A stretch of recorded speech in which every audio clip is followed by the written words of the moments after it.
Politeia. Bonjour. Je suis heureux de vous accueillir ici, mais je me sens surtout accueilli dans cette ville de Thionville qui nous propose, je vais dire, cette promenade extraordinaire dans les étoiles de la pensée. Et je crois que c'est important que dans notre région, parce que je suis lorrain, comme dans notre espace plus global, on porte aussi des flammes de ce type-là. Donc ce premier Politeia, festival donc, des libertés, Thionville, loin des clichés et simplement de l'image qui est souvent liée à un espace qui réussit grâce à un certain nombre d'opportunités géographiques ou économiques, mais qui réussit aussi parce qu'il y a une volonté d'aller plus loin. Alors, je vais avoir trois invités qui auraient à chacun valu une table ronde.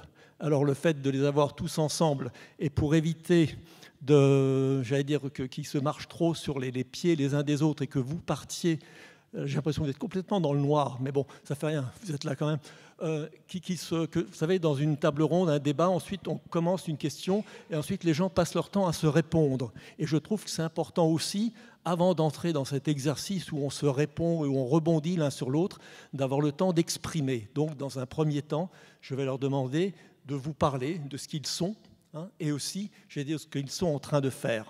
Alors, trois invités, hommes, avec une diversité, une complémentarité et des personnalités très grandes. On devait avoir une femme aussi, Sarah Daniel, grand reporter à l'Obs, mais pour des questions de santé, elle n'a pas pu venir. On devait même avoir une ministre, mais bon, pour d'autres raisons, pour un calendrier chargé et une semaine politiquement lourde, trop lourde peut-être, sans doute, elle n'est pas là. Donc, cette absence de femme n'est pas un choix.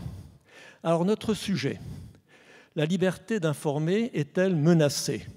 C'est pour moi aussi une question peut-être plus globale qui nous ramènera à ce sujet. Aujourd'hui, qui peut encore prétendre statutairement parler et être cru ? On a l'impression que s'est installée une grande défiance, un filtre anti-politique, anti-syndicat, anti-média, anti-tout. Alors, parce que nous avons la chance d'avoir des intervenants de cette qualité, nous allons essayer de nous interroger là-dessus avec le ressenti que nous avons. Alors, je vous l'ai dit, dans la première partie, chacun va vous dire un peu quel est son point d'actualité. Et dans la deuxième partie, eh bien, on essayera de voir la communication. Et dans le temps, j'enseignais ça aussi, on disait ces trois pôles. C'est la source, c'est le médium et c'est le récepteur. Et il faut qu'il y ait une espèce d'harmonie qui joue entre ces trois pôles-là, que l'un fasse confiance à l'autre, mais il faut intéresser sans trahir, enfin toute une série de subtilités. Et on va essayer de voir comment ce grand classique de la communication marche aujourd'hui. Comment il marche et comment il doit s'adapter à un certain nombre de nouvelles contraintes.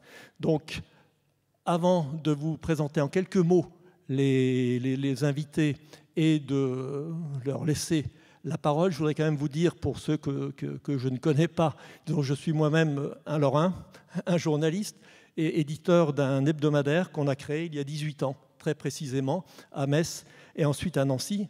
Erreur, j'ai dit à Metz, Thionville et à Nancy. Voilà, donc vous allez accueillir Philippe Val, qui vient de nous gratifier d'un dictionnaire philosophique d'une vie sans Dieu et qui a un parcours extraordinaire que je vous raconterai tout à l'heure. Le voilà. Oui.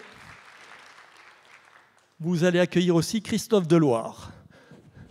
C'est un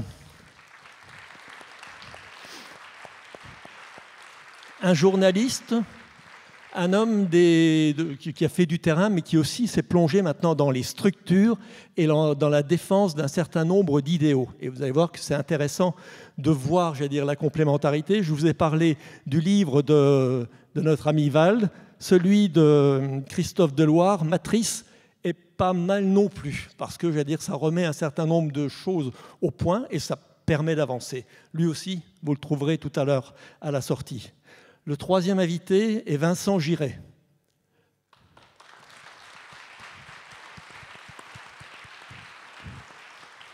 Il a été homme de presse écrite dans toute une série de choses que je vais vous préciser tout à l'heure. Il est maintenant le patron de Radio France et c'est un homme qui a une responsabilité. Vous savez, on se dit chaque fois, tiens, on vit toujours d'échéance en échéance. Moi, nous, à l'époque, c'était la semaine. Donc, toutes les semaines, il y avait le stress et tout. Dans les métiers de l'information et de l'audiovisuel et des chaînes permanentes, la responsabilité n'est pas quotidienne, mais heure par heure, minute par minute. Alors, comment on fait pour vivre avec ça, mais en gardant quand même un idéal? Voilà ce que je vous propose de découvrir avec nos 3 invités.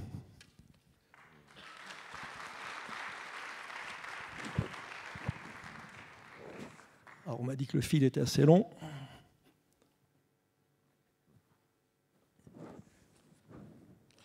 Voilà, bonjour messieurs. Heureux. Bonjour, rebonjour.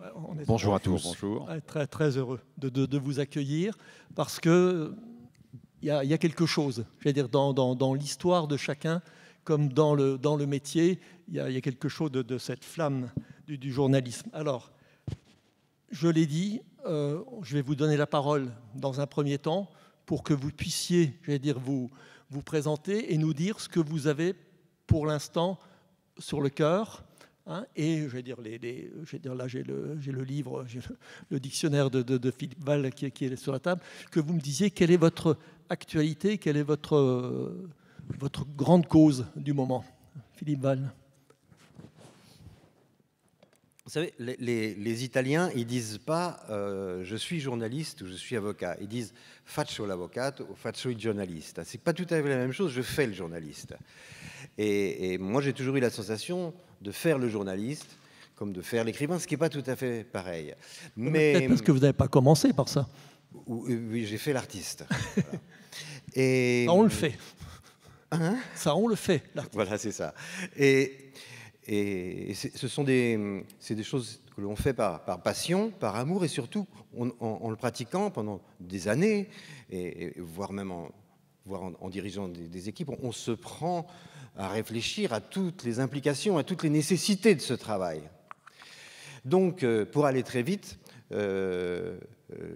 aujourd'hui, pour vous dire la vérité, je suis extrêmement inquiet de ce qui va se passer dans le monde du journalisme. Et pourtant, paradoxalement, je rencontre davantage de journalistes femmes et hommes à la télé, dans les news, dans les grands quotidiens, de très grande qualité, avec une grande liberté, beaucoup plus que je ne rencontrais il y a 25 ou 30 ans.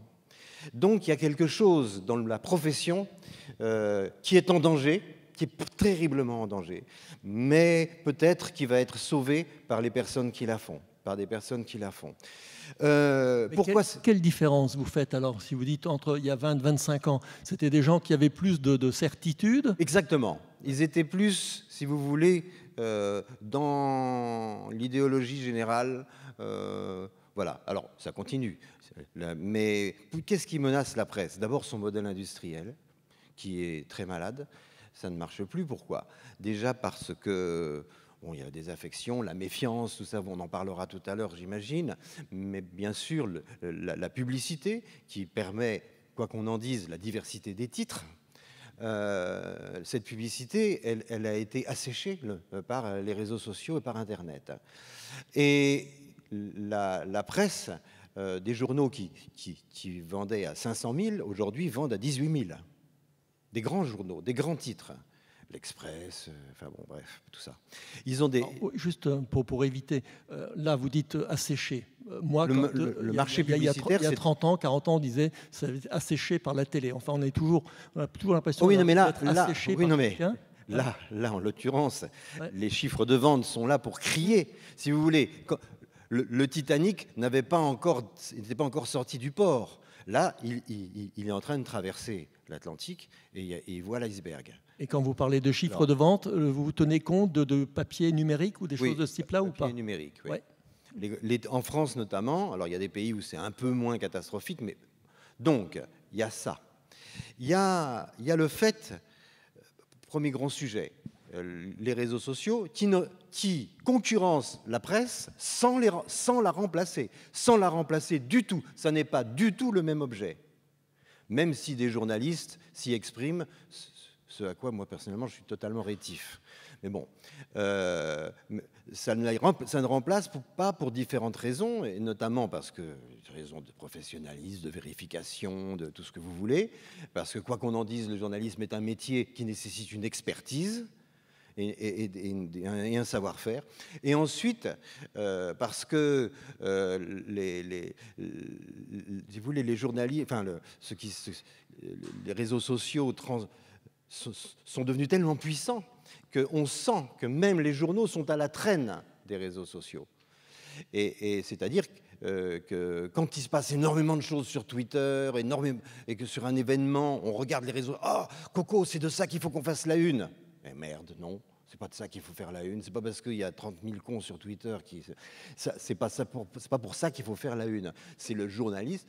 L'autre raison pour laquelle c'est très important que les journaux continuent à vivre et à prospérer, c'est que ce sont des médias j'appellerais ça des médias de flux. Donc c'est comme la télé ou la radio, ils élaborent des programmes dans un journal, c'est le chemin de fer du journal, qui fait que le lecteur du journal est confronté à quelque chose qu'il n'attend pas au fil des pages. Évidemment qu'il va chercher ce qu'il aime, il achète plutôt le Figaro que le Monde, ou plutôt le Monde que Libé, selon ses affinités, mais même quelle que soit la tonalité du journal, il va y trouver des choses qu'il ne cherche pas, et ces choses qu'il ne cherche pas, c'est ce qui fera sa culture générale d'adulte et de citoyen. Sur les réseaux sociaux, l'algorithme, il t'emmène directement sur ce que tu veux et il t'enferme dedans. Et ce qui fait des gens qui sont des mini-communautés qui ne communiquent pas les uns avec les autres, ce qui fout en l'air la cohésion sociale des démocraties et donc la démocratie. Je vais très vite exprès. Ensuite, ce qui menace la presse et la liberté d'information, parmi les sujets qui, moi, m'alertent, il y en a beaucoup d'autres sans doute, mais c'est la peur. La peur de dire certaines choses. On a vu la disparition du dessin de presse à la une des journaux ou de dessins de presse totalement inutiles et ridicules comme sur Le Monde. On voit maintenant, parce que Le Monde, ça n'a jamais été bon, mais enfin qu'importe. Mais la pensée, il y a une certaine pensée dominante dans ce milieu journalistique qui est très sensible à des airs du temps, qui n'ont rien à voir avec la réflexion qui élabore une hiérarchie de l'information. Et ça, c'est très grave, c'est une autocensure, car aujourd'hui, évidemment, ça n'est pas la liberté d'informer qui est menacée par un pouvoir politique, comme il l'a été longtemps, et comme il a commencé à cesser de l'être quand la France est devenue une démocratie, c'est-à-dire en 1881, quand il y a eu les lois sur la presse. C'est là que la France est devenue une démocratie, c'est avec les lois sur la presse, la liberté d'expression. Eh bien, l'État, à partir de ce moment-là, et moi j'en suis un exemple, parce que, vous voyez, par exemple, pour pouvoir m'exprimer en public, je suis obligé d'être protégé par la police, c'est-à-dire par l'État. L'État se débrouille pour que je puisse m'exprimer librement. Alors qu'autrefois, l'État, même si je dis des choses extrêmement violentes contre la politique d'aujourd'hui ou le gouvernement, qu'importe, de toute façon, l'État fait le boulot. Pendant des siècles, ça a été le contraire. L'État, l'autorité religieuse ou royale, enfin, l'autorité de l'État, imposait une censure. Aujourd'hui, l'État protège les journaux contre la censure qui vient d'en bas. Des réseaux sociaux, notamment, qui empêchent de parler de certaines choses, qui incitent les metteurs en scène à prendre certaines précautions, qui incitent les journaux à dire ou à ne pas dire ceci ou cela. La censure qui décrédibilise la presse, elle est là et elle vient d'en bas. Et ça, c'est un des immenses dangers qui menace l'existence même de la presse. Et si la presse d'information disparaît, la démocratie disparaît, car il n'y a pas de démocratie sans citoyens librement informés. J'en ai fini. Ouais, et donc votre combat en ce moment... Ouais. Vous venez de faire paraître ce dictionnaire philosophique d'un monde sans Dieu, et on sent, à travers toutes les définitions, cette obsession de se libérer de cette contrainte-là. Pourquoi vous avez sorti ce bouquin ? J'ai sorti ce livre, d'abord parce que c'était une idée que j'ai trimballée pendant une trentaine d'années. Après avoir lu le dictionnaire philosophique de Voltaire, je ne compte absolument pas Concurrencer, rivaliser ouais. avec l'immense styliste qu'est Voltaire, mais en revanche, il y a des entrées qu'il n'a pas pu traiter, comme transgenre ou écologie ou économie durable. Enfin, bon, enfin bref, il y a des tas de trucs qu'il n'a pas pu traiter et qui sont des thèmes d'aujourd'hui, ou extermination des Juifs d'Europe. Vous voyez, il y a des sujets qu'il n'a pas pu traiter. Et je me suis dit, ça serait intéressant. Et pendant des années et des années, j'ai pensé, j'ai réfléchi à faire un dictionnaire philosophique. Et contrairement à celui de Voltaire, qui n'imaginait pas l'univers sans un grand horloger, moi j'ai essayé d'imaginer une vie possible et une liberté qui peut s'établir sans Dieu. Sans la divinité, sans l'autorité métaphysique, m'inspirant de certains philosophes. Sauf que c'est les algorithmes qui sont devenus Dieu. Voilà, c'est ça. C'est ce que vous dites. Voilà, en m'appuyant sur certains courants philosophiques au XVIe siècle, au XVIIe siècle, certains artistes, Molière, La Fontaine, Spinoza, Montaigne, Hobbes, plus tard Darwin, Nietzsche, Freud, etc. Donc voilà, mais pour parler de choses d'aujourd'hui. Bon, et je pensais que cette pensée était aujourd'hui nécessaire, où on fout Dieu à toutes les sauces, et où la religion nous emmerde à tous les coins de rue, quand il s'agit de dire des choses importantes sur la liberté des femmes, par exemple, etc. Enfin, bon. Ok, merci. On y reviendra. À vous. Donc, attendez voir. Je pensais Ça, c'est une question ouverte. À vous. Ah oui. Non, je pensais avoir une table un peu plus proche. Mais on peut rapprocher la chaise, Allez. si vous voulez, non ? Il y avait un truc de Grock quand j'étais gosse. Il jouait sur un piano à queue et le piano était trop loin et il poussait le piano vers la chaise. On l'a refait, on l'a refait. Bon, Christophe Deloire, vous avez un parcours de journaliste. Alors quand j'ai lu, même sur les réseaux sociaux, enfin de temps en temps quand on lit, ce qui m'a frappé, c'était une espèce de constante franco-allemande, parce que vous êtes rentré dans le métier en faisant un service militaire volontaire du côté de Berlin. Civil. Civil. J'ai travaillé à Berlin pour TF1, donc c'était pas tellement militaire. Ok, mais c'était un service civil, d'accord.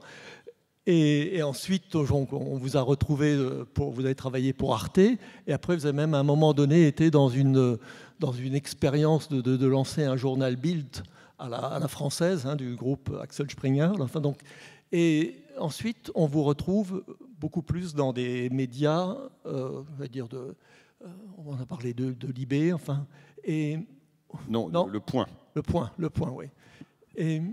Et après, disons qu'à partir de ce moment-là, moi, ce qui m'a frappé, c'est que vous avez basculé dans des organisations. Hein. Là, vous êtes aujourd'hui dans Reporters sans frontières. Vous êtes dans tout ce qui s'est fait en termes de réflexion sur le journalisme. Alors, comment on passe, j'allais dire, du journalisme d'activité et d'écrit à la réflexion sur une profession, et qu'est-ce qui vous a motivé dans le fait d'entrer dans l'enseignement et d'entrer dans Reporters sans frontières? Alors aujourd'hui, on est évidemment dans la réflexion. Quand on veut être un homme d'action, il faut aussi être un homme de réflexion, mais l'enjeu, c'est d'abord l'action. Aujourd'hui, à Reporters sans frontières, et vous parliez de franco-allemand, on a une section très importante en Allemagne, qui est basée à Berlin, Reporter ohne Grenzen. Reporters sans frontières a des bureaux dans 14 villes dans le monde, une présence dans 130 pays. Et notre objectif, c'est pas de commenter ce qui se passe dans le secteur du journalisme, c'est de faire en sorte que le journalisme se développe là où il le faut, qu'il survive, et que les journalistes eux-mêmes soient protégés. Et avant, j'étais directeur du centre de formation des journalistes. Je sais pas, pour moi, ça a été le prolongement. J'ai longtemps été journaliste d'investigation. J'ai adoré ça. S'il fallait recommencer, je le referais 1000 fois. Chaque jour, je me disais que même si je n'étais pas payé pour le faire, je ferais ça tellement c'était passionnant. Et puis à un moment, j'ai eu envie effectivement de passer plus à l'action. Et donc, c'est ce que je fais aujourd'hui. Vous posiez la question, quelles sont vos priorités? Je dirais, et j'irai dans le même sens que Philippe, en le développant un peu autrement, qu'on a 3 priorités. Je vais leur donner 3 noms. 3 noms de personnes pour donner une image. C'est évidemment une forme de métaphore. 1, Vladimir Poutine. 2, Elon Musk. 3 Vincent Bolloré, dans des genres très différents. Mais et c'est pas d'hier, hein. Je veux dire, cette analyse. Alors ça, pour Bolloré. le coup, c'est assez récent, parce que l'évolution de Reporters sans frontières, c'est que Reporters sans frontières, pendant longtemps, a été une organisation droits de l'homme spécialisée qui utilisait une technique, une stratégie qu'utilisent les organisations droits de l'homme, qui est notamment décrite par un anglicisme, naming and shaming, dénoncer et faire honte. Mais la situation a tellement changé, la géopolitique a tellement changé, qu'aujourd'hui, ça ne marche plus. L'idée à l'origine, c'était, dès lors qu'un journaliste est victime d'une violation de ses droits, on organise une action de communication, le cas échéant spectaculaire, et il y avait un savoir-faire à Reporters sans frontières, et qui permet d'obtenir une couverture de presse, et qui permet de faire pression sur des États. Aujourd'hui, ça ne marche plus. Pourquoi ça ne marche plus? Tout simplement parce qu'en face de nous, on a, et quand je dis on a, c'est une ONG comme Reporters sans frontières, mais c'est le cas échéant le pouvoir politique des démocraties, des États qui nous répondent, plus vous faites du bruit sur cette affaire, plus il va passer du temps en prison. Et ce chantage, il est vrai. Moi, un jour, je suis allé c'est vraiment quelque chose qu'on nous dit, nous, quand notre propre représentant, Khaled Raheni, a été 1 an en détention en Algérie, quand on a fait des démarches pour obtenir des libérations de journalistes en Arabie Saoudite. Je suis allé là-bas, j'ai rencontré plein de gens assez haut placés, y compris le patron des services de renseignement. Et pour vous donner un exemple, et donc ça ne s'applique pas qu'au journalisme, le patron des services de renseignement, si je devais décrire le ministère de l'Intérieur à Riyad, c'est ça, le service des renseignements, c'est ça, l'immeuble, pour vous donner voilà, une dimension. Le type qui tient les clés de toutes les prisons du pays, dont le titre officiel est président de la sécurité d'État, commence en disant « Vous pouvez faire passer un message à Macron ? Vous lui direz le 8 mars, la journée internationale pour les femmes, il a défendu Lou Jain, qui est une grande défenseur des droits des femmes en Arabie Saoudite et qui à l'époque était en détention. Vous lui direz, elle va passer plus de temps en prison. » Et donc il nous faut réinventer en France. Donc en protestant, en enfant, même en ouais. protestant en France. Alors je ne suis pas en train de dire qu'il ne faut rien faire, parce qu'il faut établir des rapports de force, mais ça ne suffit pas. Et donc on a décidé de vraiment réinventer nos modes d'action. Donc aujourd'hui, on négocie directement avec les États. Par exemple, en ce moment même, et encore ce matin, on a négocié avec le régime des talibans. Il y a un journaliste franco-afghan, Mortaza Beboudi, qui est en prison depuis le 7 janvier à Kaboul, accusé de toutes sortes de choses, notamment d'espionnage, est détenu par les services de renseignement talibans. Eh bien, pour obtenir sa libération, c'est important, le cas échéant, d'envoyer des messages. Il faut dire que les talibans, ils regardent ce qui se passe sur le Twitter en français, mais ça ne suffit pas. Pour ça, il faut discuter avec eux. Et donc aujourd'hui, on discute avec des États, toutes sortes d'acteurs, partout dans le monde. C'est le seul moyen d'arriver à négocier. On dépose des plaintes. Le droit qu'autrefois on utilisait en défense, on se met à l'utiliser en attaque. On fait ce qu'on appelle du contentieux stratégique. On attaque les États, enfin, sur la base du droit, pour obtenir des décisions plus favorables.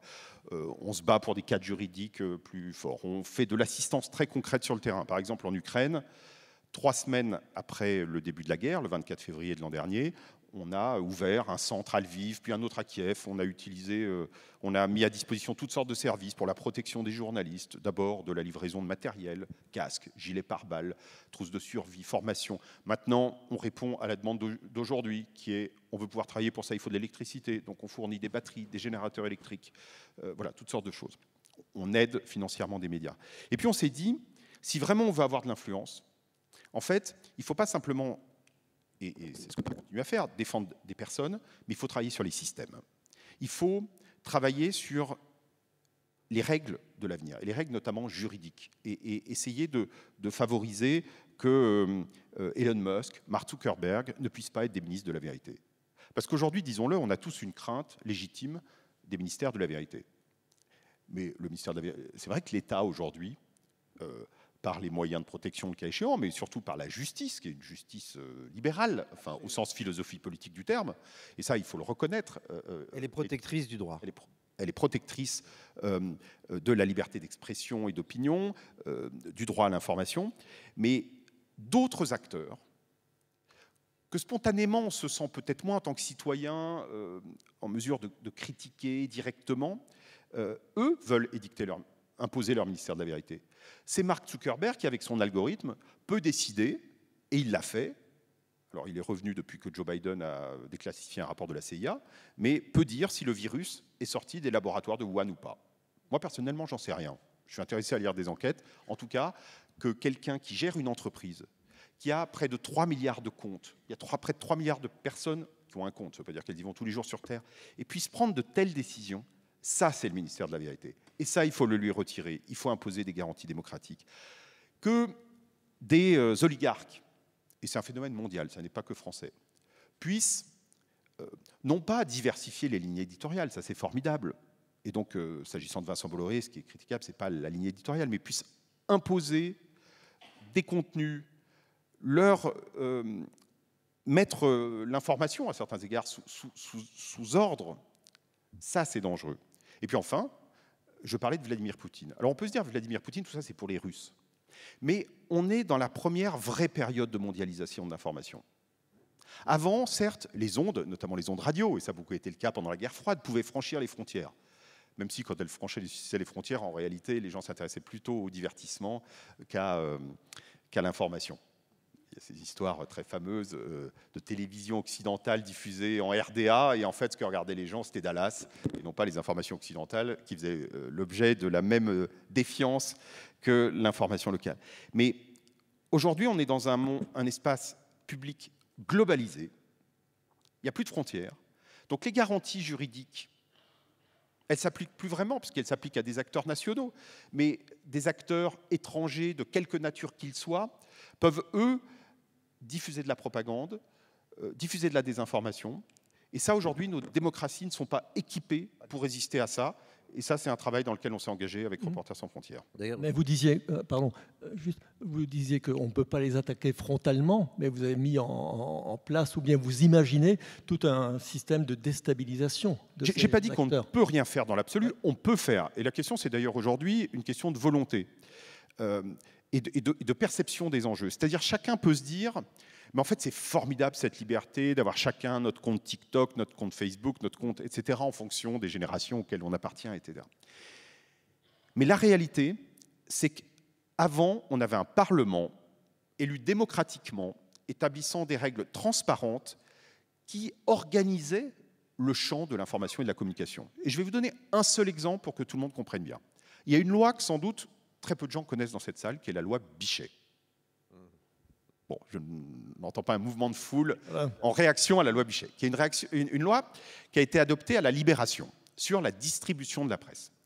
C'est la loi qui permet que nos marchands de journaux, quels qu'ils soient, aient des formes d'obligation. Et non seulement nos marchands de journaux, mais le distributeur, celui qui a les camions, qui amène les journaux, les messageries. Ben, elles ont des règles. Et par exemple, nos marchands de journaux ne peuvent pas choisir de distribuer seulement la presse de droite ou seulement la presse de gauche. Il y a une forme de neutralité. Et bien, la loi Bichet n'existe pas pour le numérique. Ou plus exactement, il y a un homme qui l'adopte, ou quelques hommes, Mark Zuckerberg.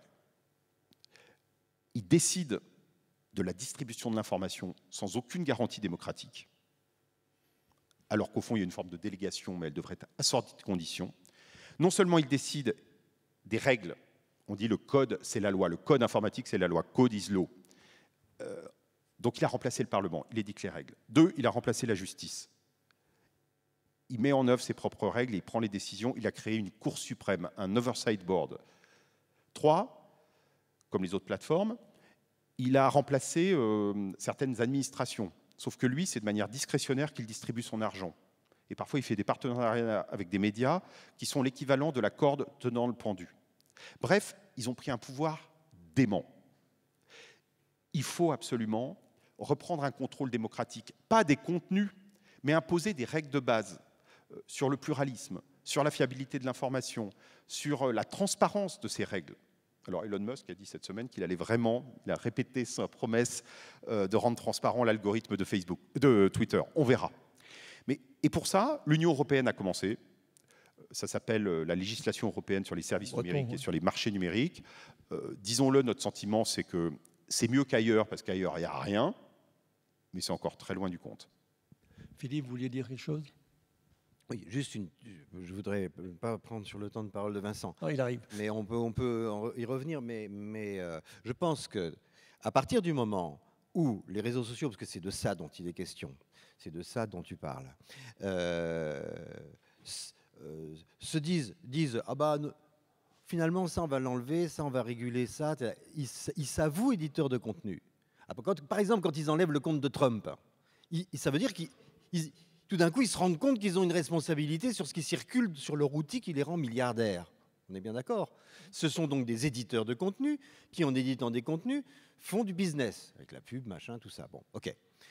Alors, la proposition, elle serait très simple. Puisque c'est des sociétés transnationales qui échappent au droit commun, totalement au droit commun, parce que vous, nous, toi, moi, en tant que patron de presse, j'étais ce qu'on appelle directeur de publication. Un courrier de lecteur responsable, oui. Qui pose un problème, je me retrouvais avec Richard Malka, on a été au moins 24 fois devant la 17e chambre correctionnelle de Paris, et d'ailleurs, voilà, et moi je trouve ça formidable, parce qu'il tranche très bien. La justice française, comme tu l'as dit, a tendance à trancher toujours dans le bon sens, et je me dis toujours, quand on a perdu, c'est qu'on le méritait. Bon, on l'a pas regretté, mais on l'a bien mérité. Mais on a pratiquement jamais perdu. Bon. Voilà. Mais qu'importe, c'est pas ça le sujet. Le sujet, c'est que j'étais responsable, en tant que directeur de publication, de toute la moindre virgule qu'il y avait dans mon journal. Et je trouve que c'est normal. Je suis responsable devant les tribunaux. Et il n'y a pas d'éditeur de contenu en France qui ne soit pas responsable devant les tribunaux, sauf les réseaux sociaux. Donc, ils échappent au droit commun.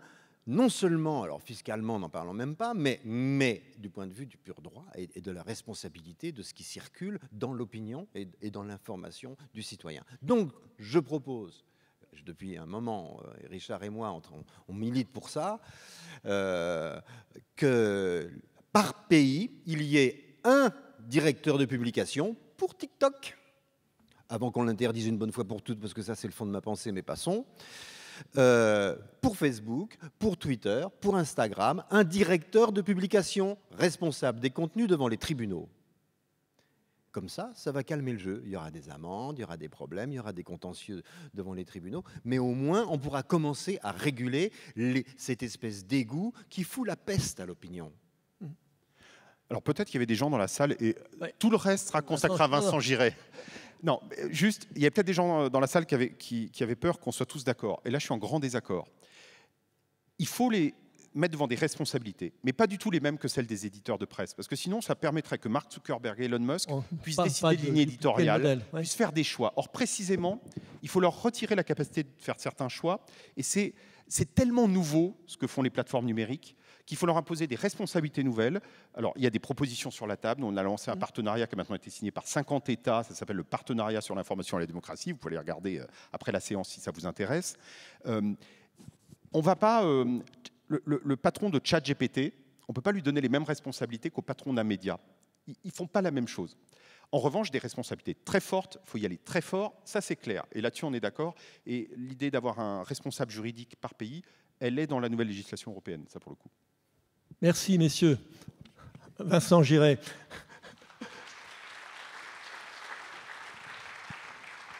J'avais dit on fait un petit tour de quelques minutes pour que vous le connaissiez. Ben, le petit tour, il dure plus longtemps, mais ça, franchement, ça vaut le coup. Vincent Giret, vous êtes le patron, le directeur de l'information et des sports de Radio France.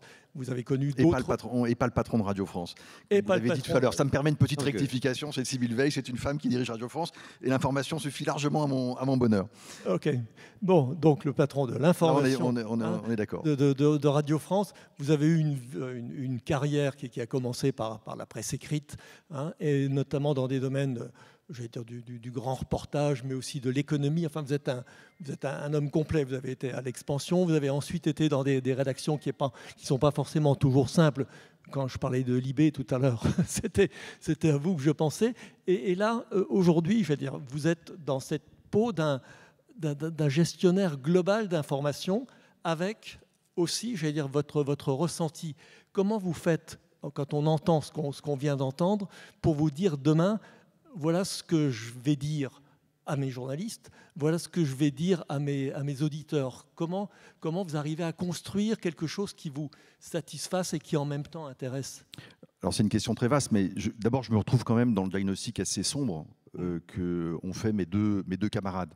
Je vais le dire avec mes mots à moi, mais je vais peut-être commencer parce que la première question que vous nous avez posée, en nous demandant ce qu'on avait un peu sur le cœur en ce moment. Et alors, je ne veux pas être trop grave, et puis vous nous faites le plaisir, l'amitié de venir nous entendre. Il y a un grand match de rugby en ce moment, et vous vous intéressez à la liberté de l'information et d'expression. C'est assez formidable, c'est un bon signal que vous soyez là. Puis j'espère qu'on va vous entendre, mais que, voilà, que le sujet vous intéresse. Dans une ville comme Thionville, et que les salles soient pleines aujourd'hui, c'est quand même quelque chose d'assez réjouissant. Dans les choses que j'ai sur le cœur cette semaine, je prends juste des choses qui me sont arrivées cette semaine.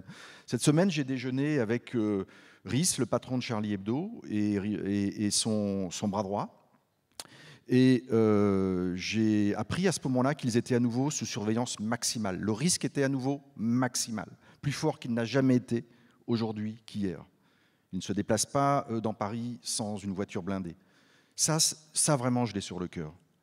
Quand je rentre tous les matins à Radio France, et que pour rentrer à Radio France, je suis obligé de passer devant des officiers de sécurité en gilet pare-balles, je l'ai sur le cœur. Quand, pour la première fois dans l'histoire de Radio France, nous avons dû mettre des officiers de sécurité derrière nos reporters, non pas au Donbass, où ils sont sans officiers de sécurité, non pas à Bagdad, dans des territoires dangereux, mais à Roanne, à Toulouse, à Amiens. Place de la Concorde. Donc sur les manifestations. Autant, vous voyez, ça se voit souvent à l'image sur les chaînes d'infos. Il peut y avoir des gens qui protègent un direct, un live, comme on dit, pour une chaîne de télévision. Mais pour des reporters radio, avec un petit magnétophone, un petit micro discret, etc., nous n'avions jamais protégé nos équipes. Et ils ont été pris à partie dans deux séquences récentes de l'actualité, la crise des Gilets jaunes et les manifs anti-vax. Et aujourd'hui, on a des dispositifs qu'on active selon, quand on voit qu'il faut le faire, pour protéger les reporters. Au départ, ils étaient complètement contre. Ils nous ont dit, mais comment être protégés? Mais non, mais on fait notre métier, on veut être libre de nos mouvements, etc. Et puis, au bout de 2 samedis ou 3 samedis, ils nous ont dit, ah, finalement, c'est peut-être pas bête, on voudrait essayer. Bon, ça, voilà, je l'ai sur le cœur. Et donc, la question centrale qu'on a entre vous et nous, et je pense qu'on la partage tous, parce que vous venez pour discuter de ces choses-là, mais c'est la question de la confiance, bien évidemment. Je vais dire avec mes mots ce qu'ont dit chacun de mes deux camarades. On est quasiment de la même génération.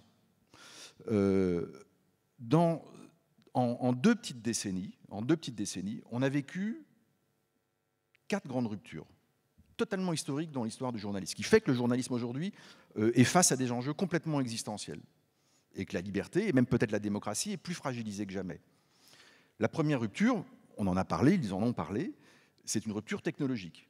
C'est l'apparition du numérique, qui est vraiment une formidable opportunité. Mais jamais dans l'histoire des technologies, une technologie ne s'était diffusée aussi rapidement et aussi massivement, en quelques années seulement. La deuxième rupture, c'est la rupture des usages. Vous, chacun d'entre nous, on consomme différemment les médias, l'information. On est beaucoup sur notre téléphone, on consulte des marques médias ou des places de l'information qui n'existaient pas avant. Et surtout, depuis l'arrivée en 2007, c'est-à-dire hier, du smartphone, tout ça, c'est bien évidemment extraordinairement ouvert et densifié. La troisième rupture, Philippe en a dit un mot tout à l'heure, c'est la rupture des modèles économiques. Le modèle économique des médias et de l'information, qui s'est construit à la fin du 19e et qui a été largement celui du 20e siècle, a volé en éclats. Pensez qu'aujourd'hui, la publicité sur le numérique est captée à 80% par 2 seules entreprises, Facebook et Google. Vous voyez, ces 3 ruptures-là, il faut imaginer, c'est un Américain qui raconte ça, Martin Gurry, un chercheur américain, qui a une métaphore que je trouve extrêmement parlante. Ces 3 ruptures, c'est comme des plaques tectoniques. Vous avez 3 plaques qui commencent à bouger. Eh bien, elles vont provoquer une 4e rupture qui va provoquer un tremblement de terre et un tsunami. Cette rupture, ce tsunami dans lequel nous vivons, c'est celui de l'information. Nous sommes aujourd'hui vous, chacun d'entre nous, assaillis d'informations. Nous sommes tous devenus des médias. Évidemment, c'est un potentiel de liberté d'expression absolument formidable.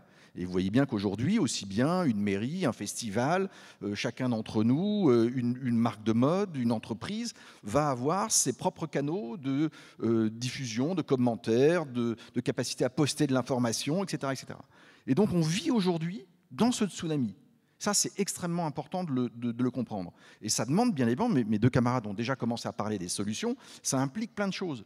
Mais la première chose que ça implique, en dehors, bien évidemment, du fait qu'on a pensé, avec le début de l'utopie d'Internet, que ça allait donner, que c'était, et c'est aussi ça, bien évidemment, une formidable capacité à mettre de la transparence, à communiquer les uns avec les autres. On sait beaucoup plus aujourd'hui de choses qui se passent dans les dictatures, grâce aussi à ces moyens-là, à la capacité de faire une vidéo, une photo, etc. Donc il y a bien tous ces aspects positifs. Mais il y a aussi des aspects extrêmement sombres et inquiétants. Le premier aspect, bien évidemment, c'est que ça a fait voler en éclats toutes les digues de confiance.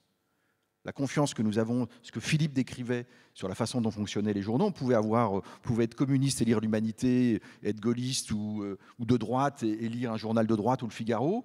On avait quand même une représentation du monde en commun. On n'en pensait pas la même chose, mais on passait de la politique, de l'international, des sports, de l'économie, du fait divers, de la télévision. Bon, on discutait un peu des mêmes sujets, on était en désaccord, mais on avait une réalité commune. Ça a volé en éclats. Et ces digues de confiance, c'est des choses qu'on mesure, nous, dans nos métiers. Donc, par exemple, il y a une référence en la matière qui est un baromètre qui est fait chaque année de façon extrêmement sérieuse par des scientifiques du Reuters Institute for Journalism, Study for Journalism. Et ce baromètre met le niveau, montre d'abord chaque année que la confiance en l'information et dans les médias décroît, et qu'elle décroît en France plus rapidement qu'ailleurs. Il y a une singularité française. On est à la fois embarqué dans une crise, j'allais dire un peu mondiale, qui est due au changement de paysage de l'information, mais on a aussi une spécificité française. Comment vous l'expliquez ? Alors, je vais faire très court parce que honnêtement, d'abord, je ne suis pas spécialiste de ce sujet-là en particulier, mais j'ai souvent posé cette question. Ça m'a toujours intrigué. Pourquoi le taux de confiance dans l'information et dans les médias en France est l'équivalent de celui de la Hongrie ou de la Slovaquie ? Parce que sont ça, des pays nouvellement. Le fait qu'on n'a pas confiance en l'avenir, enfin, on a confiance en rien. Ça touche à beaucoup de facteurs. Mais je vous donne une explication que m'a donnée un historien et un économiste. Elle m'a beaucoup intéressé. Et elle montre que sur ces sujets-là, il y a des sujets de la longue durée historique, comme dirait Brodel. Et qu'il y a des choses qui ont été engrammées dans l'histoire de France qui ont créé ces ruptures de confiance. Je ne suis pas spécialiste du sujet, mais je vais le dire quand même dans ce que j'ai compris. On est là pour écouter. Pour la France, c'est l'État qui a fabriqué la nation. Il y a plein d'endroits où c'est l'inverse, c'est la nation qui a fabriqué à un moment donné une représentation nationale. En France, c'est l'État qui a circonscrit des régions, des identités régionales, qui a façonné. Et l'État est presque une représentation de nous-mêmes aujourd'hui. C'est pour ça aussi qu'on est si attaché à l'État, au service public, à un certain nombre de choses. Ça n'est pas vrai partout ailleurs. Il y a une singularité française. Et l'autre singularité française, c'est que chez nous, à plusieurs reprises, et la dernière c'est avec Vichy, l'État s'est effondré. Le pays a été occupé, l'État a failli, l'État a fait arrêter des gens, et il y a quelque chose qui nous a durablement blessés. Et ça, c'est quelque chose qui est totalement destructeur de confiance. Par exemple, je vous l'illustre d'un autre fait qui est mesuré par tous les chercheurs, enfin par plusieurs études sérieuses, on va dire pas par tous les chercheurs, par plusieurs études sérieuses. On pose une question dans le monde entier, faites-vous confiance à votre voisin ? Une question qui peut paraître totalement anodine. Elle est complètement liée à notre sujet. En France, la confiance dans son voisin est extrêmement faible, beaucoup plus faible qu'ailleurs. Je ne dis pas que tout est à cause de Vichy, mais il y a d'autres traumatismes dans l'histoire nationale. Mais qu'en tout cas, les traumatismes que nous avons vécus et que notre pays a vécu, nous les avons aussi dans la tête. Et je pense qu'il y a une blessure à la tête dans cette histoire-là, dans la confiance. Donc comment on reconstruit de la confiance ? Bien évidemment, c'est tout l'enjeu de la discussion qu'on va avoir. Certains de mes camarades ont déjà commencé à donner des pistes de régulation. Et on a, selon les pays, des visions très différentes de tout ça. Et puis en plus, la confiance, ça ne se décrète pas. Ça se construit entre nous, ça se construit avec vous. Mais vous voyez bien qu'en tout cas, le paysage de l'information que j'ai essayé de vous décrire nous concerne chacun d'entre nous et que nous avons chacun un rôle à jouer dans la façon dont nous nous informons, dans la façon dont nous partageons de l'information, dans la façon dont nous devons nous méfier aussi de certaines choses. D'où vient cette information? D'où vient cette chose? Au moment de la crise des Gilets jaunes, nous avions interrogé sur l'une de nos antennes, sur France Info, le chercheur Marc Lazare, qui est un grand spécialiste de l'Italie, sociologue. Et on était en plein Gilets jaunes. Et Marc Lazare, que je salue après en sortant du studio, me dit, mais on parle de la confiance, bien évidemment, et il me dit, mais vous avez entendu le mot que répètent le plus souvent les Gilets jaunes? Alors, je ne l'ai pas vu spontanément, il me dit, mais c'est... On nous en fume. Les médias nous en fument, les politiques nous en fument, les experts nous en fument, tout le monde nous en fume. Vous voyez la façon dont la confiance est atteinte par le poison du doute. Juste te coupe un petit peu, juste une seconde. Et pour ne pas être enfumé, il s'informait sur Russia Today. Exactement. 80%. Ah, mais bien sûr, c'est bien ça le problème. Et Lazare ajoutait une phrase qui, moi, me hante encore.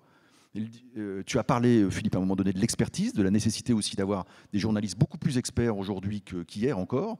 Et Lazare dit l'expertise aujourd'hui est ressentie comme une domination sociale, et même comme la plus sournoise des dominations sociales. Vous voyez bien que s'il n'y a pas aujourd'hui une reconnaissance d'éléments de connaissance, du travail scientifique, des vérités scientifiques, s'il n'y a pas une confiance minimale dans un certain nombre de domaines d'expertise, dans la santé par exemple, on vient de vivre une pandémie énorme, eh bien là il n'y a plus de commun du tout et on arrive vers des choses qui vont être très très graves. Donc voilà, en tout cas sur la gravité du diagnostic, je m'arrêterai là parce que c'est bien qu'on partage sur les solutions, mais voilà pourquoi le journalisme fait face à des enjeux existentiels. Et bien évidemment, on a aussi une part de responsabilité. Je ne me dédouane pas du tout. Je ne dis pas que tout vient du spectacle, mais qu'en tout cas, ça change aussi fondamentalement la façon dont on doit faire du journalisme aujourd'hui. Alors...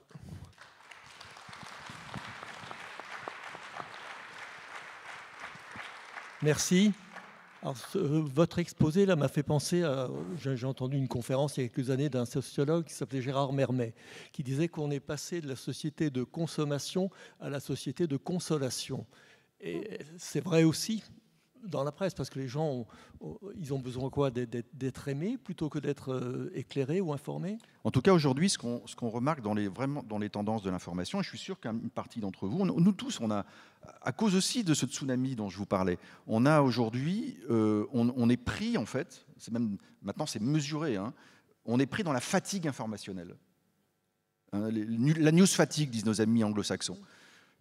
On se sent agressé par l'information. On a des trucs qu'on reçoit, on push tout le temps. Voilà, ça crée même une certaine dépendance parfois, une addiction même parfois. L'espace numérique est aussi capable de provoquer des chocs cognitifs, j'allais dire. Bon, et ça, je ne sais pas si dans la société de consolation, mais en tout cas, il y a des moments où on a besoin de se protéger, y compris de la toxicité de l'information. Christophe en a dit un mot. Parce que dans ce tsunami, dans ce champ de l'information aujourd'hui, ce qui change aussi, et Philippe vient d'y faire allusion avec Russia Today, c'est que nous avons des intrusions dans ce champ de l'information, qui n'existaient pas du tout de la même manière autrefois. Les intrusions, c'est quoi? C'est des officines ou des États étrangers qui vont, pas toujours en fabriquant des narratifs, c'est-à-dire des textes, des écrits, de l'information, mais vont pousser un certain nombre de choses, venues de milieux extrêmes, par exemple, pour pourrir le champ de l'information et affaiblir nos démocraties.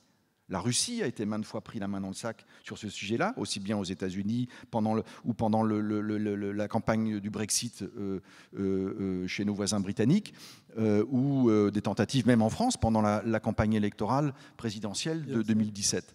Et donc on a vu, vous avez peut-être entendu, et je termine là-dessus, Jean-Pierre, vous avez peut-être entendu sur Radio France un travail de la cellule d'investigation qui racontait comment aujourd'hui il y a de l'industrie de la désinformation. Il y a des entreprises aujourd'hui qui vont défendre des intérêts publics ou privés en Afrique, dans les monarchies du Golfe ou ailleurs, qui vont alimenter ce champ de l'information, essayer de l'influencer, de détruire des facteurs de confiance pour faire élire tel ou tel candidat, pour affaiblir tel ou tel autre, pour fragiliser telle ou telle démocratie. Et ça, bien évidemment, l'une des sociétés, par exemple, dont on a parlé, avait 40 000 comptes, faux comptes, 40 000 faux comptes sur les réseaux sociaux. et qui sont absolument indétectables par les meilleurs outils d'intelligence artificielle. Et on voit bien que du coup, bah, voilà, ces gens-là vont pousser des contenus qui vont affaiblir, qui vont voilà, entrer dans nos cerveaux et l'abîmer. Philippe, en deux mots. Oui, je voudrais toucher à un sujet un peu tabou de l'information. Comment il s'appelait le patron du Monde? C'est avant le premier. Hein? Non, mais bien le fondateur après la guerre. Beuve-Méry, voilà, c'est ça. Beuve-Méry. Beuve-Méry, il disait à ces journalistes, on doit être crédible, on doit être sérieux. Et quand les types écrivaient leur papier, il leur disait « faites chiant ». Il leur disait « faites chiant » pour être crédible. C'est une grande réussite. Il a réussi à imposer la règle. Évidemment, c'est chiant de lire Le Monde. Et donc, non mais ça, c'est une vraie question. C'est une vraie question parce que, au bout du compte, on voit bien pourquoi, à cette époque-là, après ce qui s'était passé, le traumatisme de la presse de collaboration, on voit bien les préoccupations du père Beuve-Méry. Bon. Mais l'information, le journalisme, et là je veux déborder complètement de ce qu'il faut dire, c'est un art. Il y a quelque chose d'artiste, pour moi, dans le travail journalistique. Le journalisme, bizarrement, on n'en parle pas assez, mais c'est un style aussi. Et si on a perdu la confiance, c'est qu'on n'a pas eu suffisamment confiance, nous, dans le public, pour leur offrir un style. Et un style, ça veut dire que quand on présente une réalité, par exemple, tragique, dans cette réalité tragique, on n'a pas à leur livrer, à leur foutre dans la gueule aux gens. On doit aussi leur dire ce qu'il faut qu'on en fasse. Peut-être le plaisir qu'il va y avoir à se révolter contre cette réalité et à la modifier, l'enthousiasme qu'on peut avoir à faire, par exemple, ce que tu fais quand tu agis pour faire libérer un journaliste dans des pays épouvantables comme l'Afghanistan. Il faut avouer le bonheur qu'on a à faire ça, la joie qu'on a à faire à travailler les mains dans le tragique. Or, nos journaux sont des faire-part de deuil. Il faut, si on ne leur met pas de la joie de vivre, de l'étonnement, même quand on traite de sujets difficiles, si on ne leur donne pas une allure vivante, qui est la plus proche de ce qu'est la réalité. Parce que les joies que nous ressentons dans la vie sont des joies qui sont toujours liées au tragique. Nous allons mourir, c'est tragique. Et notre humour, notre art, notre joie de vivre, nos sublimations, elles sont toujours liées au tragique. Sinon, c'est rien. Il n'y en a pas de sublimation, il n'y a pas d'art, il n'y a pas Vermeer, il n'y a pas Shakespeare, il n'y a pas Ricky Gervais. Je cite des génies. Et ce rire, si vous voulez, cette humeur qu'on a le devoir de communiquer, c'est du gros travail. Ça nécessite beaucoup de temps quand on écrit un article, quand on fait une chronique, quand on fait un reportage, pour trouver l'angle, pour trouver la chose juste qui ne va pas plomber les gens. Aujourd'hui, un bulletin de météo, ça fait vendre du Lexomil. C'est la fin du monde. Moi, je pense, par exemple, que la fin du monde est arrivée déjà... Elle arrive tout le temps, la fin du monde. Elle n'a pas cessé d'arriver. Vous lisez Pline l'Ancien, dans son Histoire naturelle, il annonce la fin du monde parce que les humains détériorent la planète. Pline l'Ancien. Quelques 60 ans avant l'Etna. Merci, Philippe. Donc, vous voyez, oui, je m'excuse, ouais. Mais c'est décisif, ce travail-là. Alors maintenant, je vous laisse... Non, mais vous avez entièrement raison. Simplement, quand on a parlé tout à l'heure, quand on a parlé de confiance à regagner, c'est aussi une confiance à donner. Et donner la confiance Absolument. Au lecteur, d'accord ? Et je ne résiste pas à l'envie de vous lire votre définition de l'art. Dans votre dictionnaire, c'est ce qui produit un instant d'égalité sensible entre l'émetteur et le récepteur. C'est ça. C'est ce qu'on vient de décrire. Vous avez pris plein de notes. Oui, sur cette question de la confiance Oui. et ensuite de la négativité. Oui. L'an dernier, nous, on est une organisation plutôt tournée vers l'étranger, disons-le. Mais on s'est dit, au-delà de la question de la liberté des journalistes, de l'organisation du marché de l'information, de l'espace numérique, qui est devenu notre place du village mondial, il y a une question qui est celle de la relation bilatérale, effectivement, entre les médias d'information, les journalistes et le public. Et donc, on s'est dit, le meilleur moyen de discuter de tout ça, c'est de faire une tournée d'un bus, un bus pour le droit à l'information, qui a circulé dans la France entière, était soutenu par France Bleu, et on a organisé des assemblées citoyennes. Et on a mis des journalistes, des non-journalistes dans les mêmes salles pour réfléchir, non pas pour dépasser un peu la logique, les uns critiquent les médias un peu toujours de la même manière, et les autres, parfois du fond de leur studio, disent on fait bien notre travail, se défendent toujours de la même manière. Et donc on a fait ça sur la base de scénarios de fiction, enfin prospectifs, pour que chacun sorte de son confort de pensée. Ça a été extrêmement intéressant. On est d'ailleurs passé dans les villes où on allait dans des villes de toutes sortes, dans des villages, on est passé à Florange. On en a tiré 3 leçons. Parmi les exigences du public, il y a, aujourd'hui, on a une profusion de contenu, on est perdu. La fatigue informationnelle dont parlait Vincent. 2, on a une exigence sur l'intégrité et la transparence de l'information, de la production du journalisme. 3, on veut toute la réalité, pas seulement une partie. Sur ce sujet-là, je crois qu'il y a une très grande incompréhension qu'il faut dépasser sur la question de ce qu'est la réalité, ce qu'est la vérité. On peut dire des vérités factuelles et ne pas refléter l'ensemble de la réalité.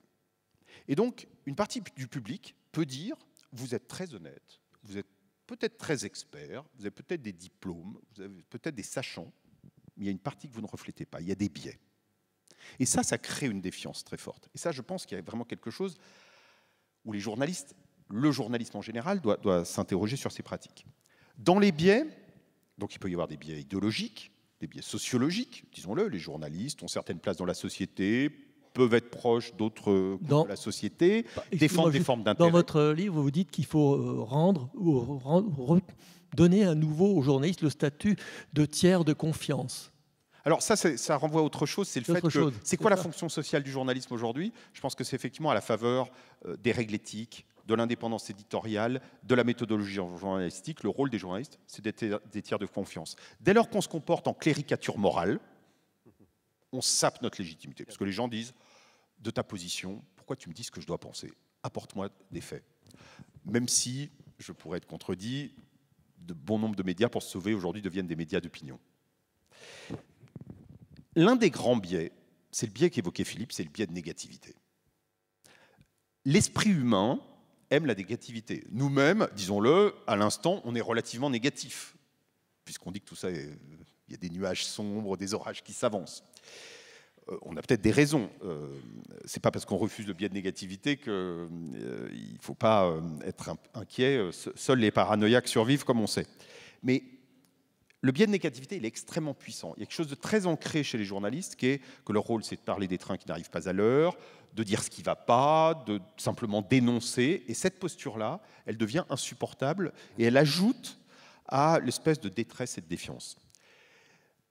Un économiste allemand s'était amusé à dire une chose. C'est vrai que quand on regarde les unes de journaux, si on fait les contenus, la négativité l'emporte de beaucoup. Un jeune économiste allemand s'est amusé à dire, mais en fait, il y a des choses qui vont beaucoup mieux dans le monde. Mais les choses qui vont beaucoup mieux, généralement, l'amélioration ne se fait pas par les événements. Elle est rarement immédiate. Par nature, l'amélioration, elle est subtile, pas à pas, on ne la voit pas. Or, les journalistes sont orientés sur l'événement. L'événement, c'est d'abord des fracas, c'est des ruptures abruptes. Alors, ça peut être une victoire de l'équipe nationale de football, mais plus généralement, c'est des catastrophes naturelles, des accidents, des démissions, des choses comme ça. Donc l'économiste allemand, j'y viens, dit, en fait, il y a un titre que les médias auraient pu faire tous les jours depuis 30 ans, et bon, il le disait avant le Covid, hein, peut-être que ça n'est plus tout à fait vrai depuis le Covid, un titre qui aurait été vrai tous les jours. Bon, ça aurait été chiant de faire le même titre tous les jours. Hier, dans le monde, 137 000 personnes sont sorties de l'extrême pauvreté. C'est pas rien, 137 000 personnes qui sortent chaque jour de l'extrême pauvreté. Alors, c'est pas facile à raconter tous les jours, c'est juste pour donner un exemple du fait que le mode de traitement parfois mène à la négativité et que ça, c'est l'un des reproches les plus forts qui peuvent être faits aux journalistes.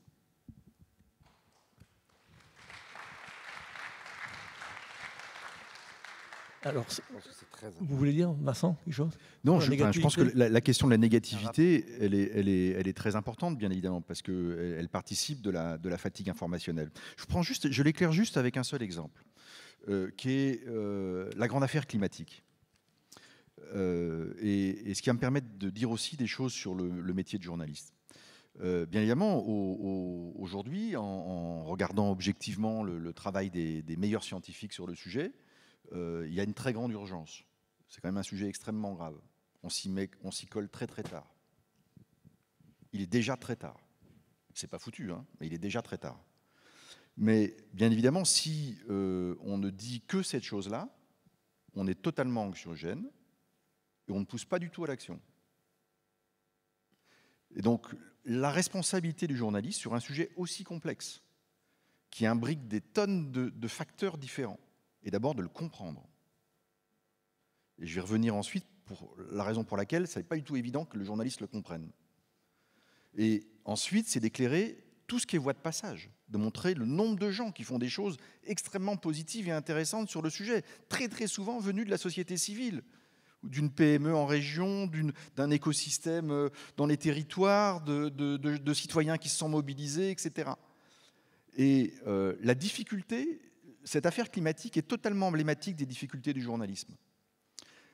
Il y a 800 journalistes à Radio France.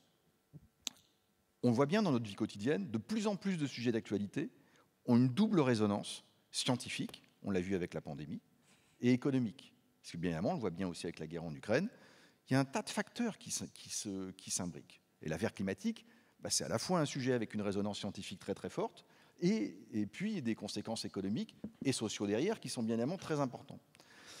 La formation des journalistes, sur les 800 journalistes de Radio France, si vous me demandez quels sont ceux qui ont un background initial, c'est-à-dire avant d'avoir fait une école de journalisme ou d'être entré dans le journalisme, un background initial scientifique ou économique. Scientifique, c'est 4%, économique, c'est moins de 8%. Ça ne veut pas dire que pendant, par exemple, moi j'en suis tout à fait le prototype, c'est-à-dire que les gens qui font les concours d'école de journalisme ont en général fait 2, 3, 4 ans d'études avant dans le domaine des sciences humaines. Parce qu'on considère, et ça peut s'entendre bien évidemment, qu'il faut savoir s'exprimer, rédiger, avoir un niveau de culture générale, etc. Donc ils ont fait Sciences Po, du droit, de l'histoire, la sociologie. La sociologie. Hélas. Hélas, vu les dérives de la sociologie, je te retrouverai Philippe sur ce point. Mais vous voyez bien que nous ne sommes pas armés avant de faire ce métier sur ces domaines de compétences très forts. Alors ensuite, bien évidemment, moi j'ai fait presque 12 ans de journalisme économique, j'ai appris sur le tas aussi l'économie, je me suis formé à l'économie. J'ai eu des journalistes mentors absolument formidables qui m'ont dit non mais ton papier ça va pas du tout, on va le jeter, on va en faire un autre. Et puis le deuxième était un peu meilleur, et puis le troisième, c'est déjà, ça commençait à aller mieux. Et puis après j'ai acquis, bien évidemment, en étant accompagné, en travaillant, en bouquinant, je me suis formé sur ces sujets-là. Bon. Et vous voyez que par exemple, dans l'affaire de la pandémie, on a un sujet, là, pour la première fois, c'est une sorte de crash test pour nous extrêmement intéressant, sur lequel on apprend quelque chose et sur lequel on peut changer des choses. C'est la première fois qu'une information avec une résonance scientifique très forte écrase presque tout le reste de l'information. C'est-à-dire que sur les antennes de Radio France, sur une antenne comme France Info par exemple, 90% à un moment donné, pendant plusieurs semaines, de ce qui était diffusé à l'antenne concernait l'affaire du Covid. Au début, on n'a pas été bon. Et puis on s'est amélioré petit à petit, etc., etc. Au bout de quelques semaines seulement, j'ai demandé aux différents responsables, on a quand même quelques journalistes scientifiques qui suivent ces secteurs-là et qui ont une formation spécifique pour ça, et je leur ai demandé à France Culture, à France Inter et à France Info de faire un bilan critique de nos antennes. Je vous demande d'écouter nos antennes, de dire ce que vous, avec votre background, vous en pensez. Je savais où je voulais les emmener, hein. Mais bon, et ils sont revenus après 3 semaines et ils m'ont dit, écoute, ça va pas, c'est pas assez rigoureux. On pose des questions qui sont à un médecin, on va lui poser une question. Un médecin urgentiste, on va poser une question à laquelle seul peut répondre un spécialiste du sujet en question, un chercheur spécialisé. Donc on mélange les temporalités, on pose toutes les questions en mode de tautologue à des gens qui ont une blouse blanche, etc. On induit de la confusion. Et puis on a des invités qu'on ne devrait pas inviter. Ils ne sont pas compétents sur ces sujets-là. Et puis, voilà. Et puis en fait, et c'est là où je voulais les faire atterrir, en fait le problème il est systémique. Parce que il faut que tout le monde y passe. On ne peut pas simplement s'appuyer sur 3-4 personnes dans nos rédactions qui ont un peu de background scientifique. Il faut que la personne qui interviewe par exemple un candidat à la présidentielle, je vais le citer, Jean-Luc Mélenchon, qui dit au micro dans une matinale comme France Inter que 50 éoliennes en mer produisent la même capacité d'énergie qu'un réacteur nucléaire. Si vous n'avez pas un minimum de background, c'est dur la radio en direct, hein, donc je n'accuse pas du tout mes camarades qui sont au micro à ce moment-là, et je n'aurais pas aimé être moi-même à ce moment-là face à ce candidat-là. Mais ça pourrait être un autre, qu'importe. L'idée, c'est que vous voyez bien qu'à un moment donné, si on n'est pas capable, nous, d'apporter une contradiction, ou simplement dire, attendez, ce chiffre-là, nous allons le faire vérifier, et au journal de 9h, on reviendra sur ce sujet-là. Vous voyez, pour signaler à l'auditeur qu'il se passe quelque chose. C'est des choses qui commencent à se faire. Et ça, voilà, et ça, c'est des réflexes. C'est pour ça qu'on a appris et qu'on a beaucoup appris et qu'on a lancé un grand plan de formation. Je termine là-dessus, mais c'est un exemple très emblématique des défis auxquels sont confrontés le journalisme aujourd'hui.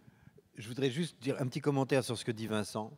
Je crois profondément que quand on a vu Internet arriver, pas encore les réseaux sociaux, mais qu'on a vu, pour certains d'entre nous, l'incroyable concurrence déloyale que ça allait induire, notamment par la gratuité de l'accès à l'information, je pensais, ce que tu dis, à savoir que l'expertise des journalistes, la montée en gamme, qu'il y ait des journalistes qui soient des bons journalistes scientifiques, des bons journalistes économiques, des bons journalistes qui ont fait de la philo, des bons journalistes qui ont une formation littéraire importante, etc., qui sachent, en plus politique, qui sachent relever les erreurs des interviewés, relever les erreurs, ce qui est de moins en moins fréquent, hélas. Bon.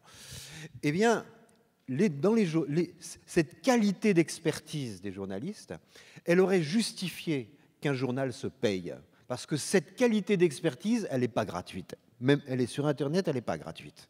Cette qualité d'expertise, il faut s'inscrire dans des sites, des machins, etc.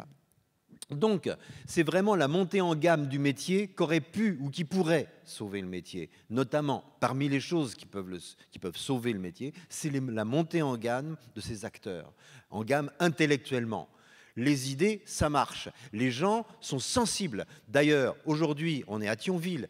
Là, j'ai assisté à un débat tout à l'heure. C'était blindé de monde. Aujourd'hui, vous écoutez avec une patience que moi, j'admire, mais j'espère qu'on n'est pas trop emmerdant. Mais vous êtes là parce que c'est des choses qui vous concernent. Et à chaque fois qu'on montre, qu'on présente, qu'on discute d'idées un peu élevées, on essaye de monter le débat. Les salles sont pleines. Les salles sont pleines, pourquoi? Parce que les gens, on est tous pareils, on a besoin d'intelligence, ça nous fait fonctionner. Et on a besoin de cette présence physique, pas simplement être en télémachin, en Zoom, on a besoin de se sentir pour se parler.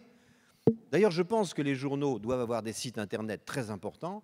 C'est sûr qu'ils travaillent, qu'ils envoient sur les réseaux leurs scoops et leurs machins, mais je pense aussi que les journaux devraient organiser en leur nom des cycles de conférences avec la présence physique de leurs experts dans des salles partout en France. Je pense que c'est une manière de faire vivre le journalisme au contact physique de son public. Parce que c'est comme ça que ça marche. La vie, ça n'est pas un écran, la vie, c'est des rencontres réelles. On a besoin aujourd'hui de retourner à la réalité parce que le fond du problème que posent les réseaux sociaux, qui sont le moyen de communication, si j'ai le temps juste de dire ça, c'est que j'ai été frappé dans l'affaire Mila que défendait Richard Malka et d'entendre les jeunes gens accusés. Rappelle peut-être Philippe qui est cette jeune fille. Cette jeune fille persécutée, qui a été harcelée, menacée de mort, qui vit sous protection policière. Enfin bon, voilà, Mila. Donc, et les jeunes gens qui la harcelaient, qui l'ont menacée, qui ont dit qu'il fallait la violer, lui couper la gorge, la poignarder, la torturer, etc. Enfin, ça a été des centaines de milliers de messages. Vous voyez, bon, c'est ça les réseaux sociaux aussi. Hein, c'est un égout avec bon, bref. Et quand ceux qui se sont fait choper Ils se sont retrouvés au tribunal. Mais vous vous rendez compte de ce que vous avez fait? Et le gars, 16 ans, quoi, il dit non, on ne savait pas que c'était grave. Et on sent qu'il est sincère. Ils ne savent pas que c'est grave. Qu'est-ce que ça veut dire? Ça veut dire que pendant des millénaires, depuis Socrate, Platon, jusqu'à aujourd'hui, la philosophie moderne, la philosophie, la science, la culture occidentale a toujours travaillé sur la réalité de l'autre. C'est jusqu'à Lévinas qui parle du visage et qui dit « le visage de l'autre vous oblige ». On a toujours travaillé, et c'est ce qui a fait la beauté de cette civilisation, appelons-la européenne, c'est que l'autre a une importance, l'autre a mes droits, l'autre c'est ma liberté. Il existe en tant que réalité, avec un système nerveux, sa capacité à souffrir et à jouir. Eh bien, les réseaux sociaux, pour la première fois dans notre histoire, dans l'histoire de notre civilisation, rendent l'autre abstrait. L'autre est abstrait. Vous voyez, l'autre n'a plus de réalité. Un terroriste qui s'est radicalisé sur Internet et qui va tuer des journalistes ou qui va tuer des gens aux terrasses des cafés, il ne tue pas des gens, il tue des êtres abstraits, sinon il ne les tuerait pas. Donc, nous sommes en face d'un problème anthropologique que nous ne maîtrisons pas. La réalité de la rencontre avec l'autre est décisive. Il faut la cultiver, il faut l'encourager, la pérenniser. Et il faut sortir de cette abstraction de l'autre qui est une abstraction criminelle. Voilà à quoi il faut que nous travaillions, nous autres, notamment journalistes.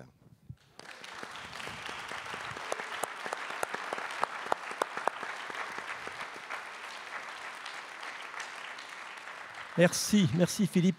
Il y a un mot que vous avez utilisé dans Matrice, vous parlez d'Hiroshima à un moment donné à propos des réseaux sociaux, et vous, Philippe, vous dites que les réseaux sociaux ne sont pas le cancer de la démocratie, mais sa maladie d'Alzheimer. Vous dites qu'ils coupent le fil entre les mots et les choses.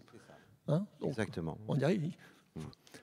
Et nous, alors, Hiroshima, quand vous utilisez cette bombe, enfin cette image. Alors, je dois dire que le premier chapitre du livre, La Matrice, qu'est-ce que c'est que La Matrice? Bon, c'est évidemment une référence au film des frères devenus sœurs Wachowski, mais c'est aussi, c'est le système d'organisation de l'espace public. C'est parlait de la place du village tout à l'heure. Alors, c'est l'ensemble des algorithmes, toutes ces choses qui trient les contenus, qui permettent de décider ce qu'on voit, ce qu'on ne voit pas, ce qui est censuré, ce qui au contraire est promu, et qui aujourd'hui nous échappe, et dont il faut reprendre le contrôle. Le premier chapitre, quand je l'ai écrit, je me souviens, ma compagne m'a dit « mais franchement, tu es à côté de la plaque ». J'avais repris l'histoire de l'horloge de l'Apocalypse. Je ne sais pas si vous connaissez, c'est l'université de Chicago, Einstein et Oppenheimer avaient créé, qui était une horloge fictive sur 24 heures, et qui disait à combien de temps on est du reste de l'Apocalypse. Et je racontais que d'après les scientifiques de Chicago, qui continuent à la publier chaque année, en fait, on s'en est rapproché du fait des fake news, du fait des fausses informations, des risques de manipulation. Et puis après, la guerre a éclaté et on a commencé à reparler de risques nucléaires. Vraiment, on est très négatif aujourd'hui encore, mais de fait, on est un peu confronté quand même parfois à des choses négatives. Et donc, la désinformation, c'est des risques de déstabilisation. L'exaltation ou la radicalisation des gens à travers les réseaux sociaux, c'est un risque pour la concorde civile, comme tu l'évoquais. Comment on fait pour calmer tout ça? Comment on fait pour... Alors, il faut nécessairement, je le disais, imposer des obligations sur la distribution des contenus. Il y a des choses. Par exemple, un compte de réseau social, on parlait du compte de Trump, ou le vôtre, ou le mien, c'est vertigineux qu'une plateforme puisse décider ce qu'elle en fait. Quel régime de sanctions? Sur la base de quoi? C'est quoi les infractions? Aujourd'hui, il n'y a pas de régime de responsabilité de ces comptes. Il y a toutes sortes de choses comme ça à inventer. Qu'est-ce qu'on fait avec les messageries privées, nos emails, nos WhatsApp, toutes sortes de messageries privées, où aujourd'hui, on peut diffuser parfois, en relayer à des millions de personnes. Ce n'est pas des médias, et pourtant, l'effet peut être absolument désastreux. Et c'est manipulé lors de campagnes électorales. Bref, il y a tout ça à reconstruire. 2, il faut qu'on trouve le moyen de remettre la fiabilité de l'information au cœur du système. Les plateformes numériques, les réseaux sociaux, l'intelligence artificielle maintenant, disposent et s'appuient sur de multiples critères pour trier tout ça. Et il y en a un qu'il n'y ait pas, c'est la fiabilité. Mais il y a toutes sortes. La fiabilité, pas du tout. Et pour l'instant, les plateformes s'y refusent. L'Union européenne est petit à petit en train de leur imposer, mais sur une base un peu volontaire. Et franchement, il n'y a pas grand monde pour y aller. Et les plateformes vous disent, on mène des grandes opérations de lutte contre la désinformation. Pipeau. Si on laisse cet écosystème dans lequel n'importe quel propos haineux, manipulatoire, corrompu, relevant de la rumeur, diffamatoire, a un potentiel viral plus grand que le journalisme, alors on ne peut pas donner cher de l'avenir du journalisme. Il faut redonner un avantage concurrentiel au journalisme, pas au journaliste quoi qu'il fasse, mais au journalisme, c'est-à-dire à la méthodologie, à l'indépendance, à l'éthique. Et il y a une chose satisfaisante chaque année dans le fameux baromètre de la Croix sur la confiance envers les médias. Il y a une chose qui est très positive là-dedans. Enfin, deux choses. D'abord, il n'est pas si négatif que ça. Un, les gens n'ont pas très confiance dans les journalistes, mais alors ils ont beaucoup, beaucoup moins confiance dans les réseaux sociaux. Ça, c'est la première chose. Deux, enfin, mais ils se droguent avec les réseaux sociaux, ils ne se droguent pas avec les journalistes. Oui, mais si on prend sous l'angle de la confiance. Après, c'est vrai que parfois on va. C'est pas parce qu'on a confiance en quelqu'un que c'est lui qu'on écoute. Ça, c'est. Deux, quand on regarde, il y a quelque chose d'extrêmement partagé qui est la croyance dans les idéaux du journalisme. Simplement, les gens disent aux journalistes, vous n'êtes pas à la hauteur. Vous n'êtes pas à la hauteur de vos idéaux qui sont aussi nos idéaux. Aux journalistes aussi de faire en sorte d'y revenir, même s'il n'empêche pas que parfois il y a des critiques qui sont complètement aberrantes et que toute la journée on entend une défiance qui est ridicule, mais qui s'appuie, j'y reviens, sur une chose. Je pense qu'on doit toujours se poser une question. C'est pourquoi la majorité des électeurs de Trump, sans doute, savaient qu'il mentait, mais pensaient qu'il y avait plus de réalité ou de vérité dans ces mensonges que dans les réalités factuelles des journaux de la côte Est. Et ça, c'est une question fondamentale. Alors, il y a là-dedans des fous furieux de QAnon, dont je ne sais pas s'ils sont récupérables, mais il y a beaucoup de gens qui ont le sentiment que les vérités factuelles peuvent être au service. S'installer dans un mensonge collectif est beaucoup plus confortable que d'être en équilibre sur une vérité contestée. Bon. Que ceux qui ont compris lèvent la main. Voilà, non, on arrive à la fin du créneau horaire. Je vous avais dit, on va les laisser parler, c'est passionnant. Est-ce que, je vois pas bien la salle, est-ce que certains d'entre vous souhaitent poser une question? Il y en a un tout de suite, là. Il y a un micro, devant, on va le chercher. Tiens, j'en profite pour vous lire alors la définition de la liberté par notre ami Philippe Val. La liberté n'est pas un absolu. Elle est un bricolage spécifiquement humain qui consiste à aménager, dans une nature tyrannique, des espaces et du temps destinés à mettre de l'érotisme dans le sexe, de la beauté dans l'utile, de l'harmonie dans la cacophonie, de l'amitié dans la compétition et de la joie dans la fuite de la vie. Donc, équilibre. Et c'est vrai que quand on parlait tout à l'heure, enfin qu'on a préparé un peu, moi ce qui m'avait frappé dans cette histoire de confiance qu'on attend du lecteur et de confiance qu'on lui donne aussi, c'est que je trouvais que notamment au niveau de l'information télévisée ces derniers temps, je trouve qu'on ne fait plus confiance du tout dans la capacité d'abstraction du téléspectateur. Par exemple, il y a quelques temps encore, quand on devait avoir un interlocuteur ou bien un journaliste qui vous parlait de ce qui se passe à l'Élysée ou bien de ce que le président de la République a dans la tête, eh bien, il était dans le studio et il racontait, il exposait son savoir. Aujourd'hui, on colle une jeune femme ou un bonhomme dans la rue, devant l'Élysée, sous la pluie, en disant il ne se passe rien, on ne sait rien, mais on est dans la situation. Et dès qu'il y a aussi une information économique, on fait venir, alors le journaliste, le présentateur présente l'info économique, et on fait venir un soi-disant spécialiste qui simplement redit la même chose, mais change de ton, et a une question de forme. Et je crois qu'on a tous, j'allais dire, à réfléchir à une forme qui prennent mieux en compte, je vais dire, la sensibilité de nos lecteurs ou de nos spectateurs. Oui, vous avez le micro, monsieur? On y va. Tout d'abord, je voudrais vous remercier pour la qualité de cette table ronde. Je suis peut-être atypique, je n'ai aucun réseau social et je m'informe uniquement par Radio France. Donc, je voudrais vous poser une question. est-ce que la liberté d'informer n'est pas menacée tout simplement également par la suppression de la redevance télé par Jupiter? Je crois que cette question s'adresse à moi.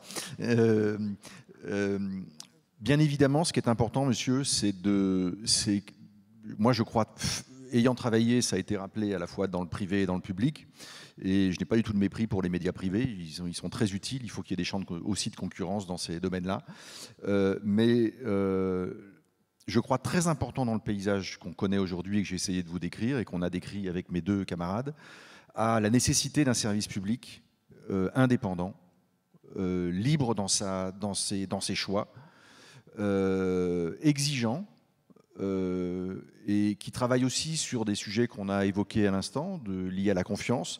Je crois qu'il y a des questions de transparence qui sont posées par le public, il y a des questions d'éthique journalistique qui me paraissent importantes.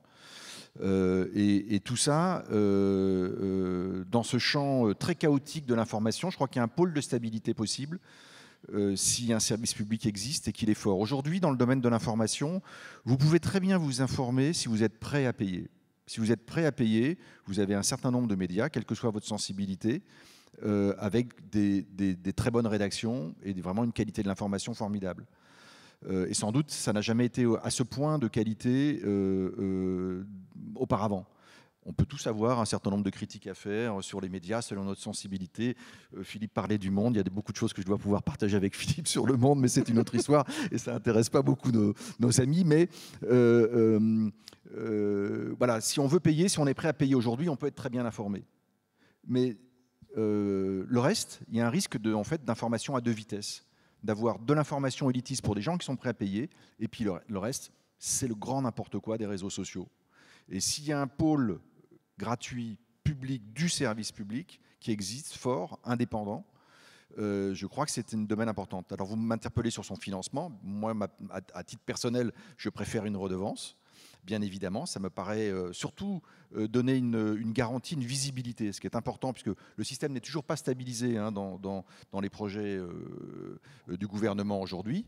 Mais c'est important pour nous, quel que soit le système retenu, d'avoir un système qui donne de la visibilité sur les années qui viennent, qui ne puisse pas être défait lors d'un vote à l'Assemblée chaque année, et qui permettent à ces entreprises de continuer à se développer, de faire leur transformation, et de travailler le mieux possible cette question de l'information. Donc voilà, on a besoin d'une stabilité du service public. Merci bien.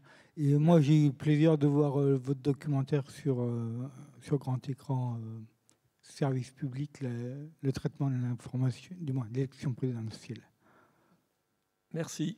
Je trouve monsieur. que le carnet de campagne est une émission qui donne de l'optimiste, justement. Vous parliez du pessimiste. Et voilà, je vous remercie. Merci, monsieur. Je partagerai ce que vous nous avez dit.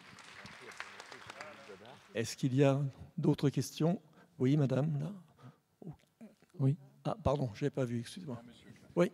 Je voudrais savoir ce que vous pensez du lynchage médiatique de Pierre Palmade. Du lynchage médiatique, de sa mise à mort médiatique. Mais oui, mais de qui? De Pierre Palmade. Pierre Palmade. Vous savez, on n'est pas obligé de penser quelque chose de tout. Et on est parfois on regarde les choses. Ça n'a pas été traité de la même façon sur les différents médias. Voilà, le problème des accidents de voiture sous cocaïne, quand ce sont des gens inconnus, on s'en fout. Là, le type, peut-être que sa célébrité lui a imposé un devoir qu'il n'a pas pu assumer parce que il était malade de sa dépendance. Enfin, on ne sait pas quoi penser de tout ça. Puis, qu'est-ce que vous voulez? Voilà, c'est triste de toute façon pour tout le monde. C'est horrible pour les victimes. C'est moche pour sa famille. Qu'est-ce que vous voulez que je vous dise? Je repensais à un vieux monsieur, vieil éditorialiste du Corriere della Sera, très respecté dans la presse italienne, qui est mort maintenant, et qui disait le journalisme est un métier difficile, compliqué, parfois dangereux, mais ça vaut toujours mieux que de travailler. Bon. Oui, une autre question. Alors, moi j'ai un micro, donc oui. je vais peut-être intervenir. Et je vais juste me présenter en quelques mots, enfin en 2 mots. Isabelle Roche, et je suis aussi présidente de la Commission des affaires culturelles, de l'éducation et de l'Assemblée nationale. On a eu, certains d'entre vous, j'ai eu l'occasion de vous rencontrer. Et moi, j'aurais une question à vous poser. C'est dans cette liberté d'informer, est-elle menacée? Comment on va ensemble faire en sorte qu'on puisse combattre les GAFAM quand on veut imposer des normes? Vous avez dit qu'il fallait absolument de la régulation. Donc il y a une mission d'information à l'Assemblée nationale qui est montée notamment sur l'audiovisuel public. Et donc vous évoquiez son financement. Je voulais juste faire une petite mise au point. En fait, le Parlement, c'est une chance pour notre démocratie, est souverain et fait en sorte de faire et défaire chaque année ce qu'il a fait. Donc aucun système ne sera protecteur quoi qu'il arrive. Donc après, quel est le meilleur ou le moins mauvais système? Comment on va vous donner des garanties? Comment on va faire en sorte d'avoir un audiovisuel public fort? Moi, je suis dans cette optique-là en tant que présidente, et c'est un peu comme ça que nous avons mené, que la mission est menée. Donc sans vouloir dévoiler le résultat de la mission, on s'oriente quand même vers un mécanisme qui va faire en sorte qu'on puisse pérenniser et avoir un financement fort et durable. Et puis, je suis aussi co-rapporteur sur la loi Bloch. Donc la loi Bloch que vous connaissez par cœur et que vous éprouvez et que vous connaissez sûrement même encore bien mieux que moi, puisque vous y êtes confrontés tous les jours à ces mécanismes. Et c'est aussi très très important que le Parlement s'en empare et puisse évaluer, de savoir si effectivement les garanties sont là pour que vous puissiez exercer en toute liberté votre métier. Mais moi, mon interrogation, elle est, notamment au fil des tables rondes, mais aussi au fil des travaux menés dans la commission, c'est qu'on voit que la course et le combat contre les GAFAM, moi j'ai le sentiment, et ça va être un petit peu le côté négativité aussi, qu'on va avoir un peu de mal à les gagner si on n'y va pas tous ensemble. Et quel lien et quel sentiment et comment on retrace ou on retricote de la confiance entre le politique et les journalistes, je dis confiance, je ne dis pas connivence et tout ça, pour que justement nous puissions gagner ce combat de la régulation pour que la liberté d'informer puisse toujours être là. Ok. Oui. Alors, il y a un... Oui, non, mais vous êtes d'accord ou pas? Mais moi, je suis totalement d'accord. Ouais. Alors, je pense simplement que la question, c'est pas les politiques, les journalistes. C'est plutôt une question qu'il ne faut pas qu'on soit tous victimes de la polarisation. Parce qu'on peut dénoncer la polarisation, c'est-à-dire le fait qu'il y ait des opinions de plus en plus radicales, des camps, où on diabolise l'autre camp. On a vu ce qui s'est passé aux États-Unis avec la création de Fox News, commission d'enquête hyper intéressante en ce moment sur Fox News, dont on voit que même ceux qui savaient que Trump racontait n'importe quoi à l'antenne ne le disaient pas. On peut se dire que l'évolution de Fox News, le fait qu'il y ait une polarisation aussi dans le camp opposé aux États-Unis, que tout ça a été spontané, non. C'est des changements de la régulation aux États-Unis qui ont permis la création de Fox News, là où avant, ça aurait été impossible. Pourquoi? Parce qu'il y avait eu un principe aux États-Unis très fort, qui est une notion de balance, d'équilibre, qui disait que sur chacune des antennes audiovisuelles, il fallait des formes d'équilibre. En France, on a un autre nom pour ça, ça s'appelle le pluralisme interne, pour les médias audiovisuels. L'idée, c'est les médias audiovisuels, il y en a moins, ils sont plus puissants que la presse écrite, donc il faut que sur chaque antenne, on entende des voix différentes. Et c'est un principe ultra important. Et c'est pourquoi il faut se battre sur la question de CNews.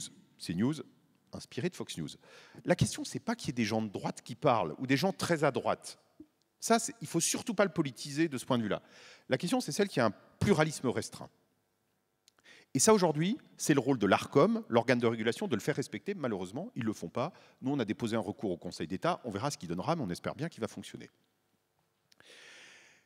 L'enjeu, et il y a beaucoup de choses qui vont se passer dans les mois prochains sans doute. Il y a beaucoup de travail fait à l'Assemblée nationale et au Sénat. La commission d'évaluation de la loi Bloch, qui est une loi qui a été adoptée en 2018, si je ne me trompe pas, qui visait à instaurer des comités d'éthique, d'indépendance, pour favoriser notamment l'indépendance éditoriale.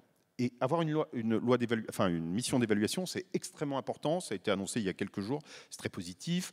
Au Sénat, dans la maison d'en face, il y a le sénateur Maluret qui vient de lancer une commission sur TikTok. Il y a une mission flash, c'est-à-dire une mission très courte à l'Assemblée nationale sur l'éducation aux médias. Il y a beaucoup de choses qui se passent au Parlement. Il faut une chose, et ça nous concerne tous en tant que citoyens, ces citoyens que sont les politiques, c'est être là-dedans dans une logique transpartisane. Si on pense que on va, et je pense tout à fait que c'est le cas. Oui, absolument. Non, c'était pas, j'étais pas en train de donner une leçon, hein, pas du, mais on rencontre tellement de gens qui disent c'est scandaleux les réseaux sociaux parce que moi, vu de ma fenêtre, voilà, ils m'ont censuré ce truc. En revanche, si c'est les autres, c'est pas grave. Ou l'inverse. C'est du commun, c'est de la démocratie, c'est notre place publique. Et notre place publique, quoi qu'on pense, quelles que soient nos opinions politiques, nos bords, nos adhésions, on doit trouver le même type de règles. Et allons les chercher ensemble. Et là, en ce moment, je crois qu'il y a des tentatives au Parlement français dans la perspective des états généraux pour l'information qui ont été annoncés, qui devrait être un long processus de près d'1 an, de logique transpartisane. Et je crois que ça, c'est le plus précieux et qu'il faut absolument avancer conformément à cette logique. Ok, merci. Une toute dernière question. Non, désolé, parce qu'ensuite, il y a des trains à prendre. Allez-y. Qui est-ce qui a le micro? Il y a une dame. Allez, allez-y, madame. Oui, merci beaucoup. Merci de me donner la parole. Voilà, vous avez parlé des rôles des régulateurs, des rôles des journalistes pour préserver cette liberté d'expression. Et il y a également les citoyens qui sont acteurs, j'imagine, de cette préservation. Donc, qu'est-ce qu'on doit faire en tant que citoyen? Merci. Pas compris, pardon. Qu'est-ce qu'on va faire des citoyens? Qu'est-ce qu'on doit faire en tant que citoyens doivent faire pour contribuer à ce... Formidable question. Très bonne question. Lisez les journaux. Critiquez-les. Dialoguez avec vos journaux. Écoutez vos radios. Même votre télé. On dit la télé, gna gna gna. Oui, non, mais la télé. Regardez. Regardez vos médias de flux. Voilà. Informez-vous là parce que il faut sauver chacun. Vous savez, sauver le monde, c'est pas simplement. C'est chacun d'entre nous qui sauve le monde. En essayant d'entretenir de façon même critique la vitalité de la circulation d'informations vérifiées, crédibles, intéressantes, d'un bon niveau intellectuel, on sauve le monde. On sauve le monde. Donc il faut vraiment dire autour de vous, lisez vos journaux. Sortez du camouflage. Et je peux ajouter une chose, parce que franchement, je pense que la question... Mais c'est très cher. La question est formidable, effectivement. Et je pense qu'on a une responsabilité collective, ensemble, tous ceux qui sont là aussi, c'est de faire vivre un échange contradictoire civilisé. On a beaucoup de mal à avoir une place publique civilisée aujourd'hui. Tout est exacerbé, tout est très violent, tout est cash, clash. Et je crois que si on arrive à dire c'est important de discuter avec des gens avec lesquels on n'est pas d'accord au départ, c'est très très important, de trouver les moyens d'échanger des arguments, vraiment en cherchant, en travaillant ces arguments, et en se disant bah tiens, je pense plus tout à fait la même chose après. Vous savez, il y avait Philippe a parlé d'une définition du journalisme. Il y en a quelques autres qui existent, mais moi il y en a une que j'aime beaucoup.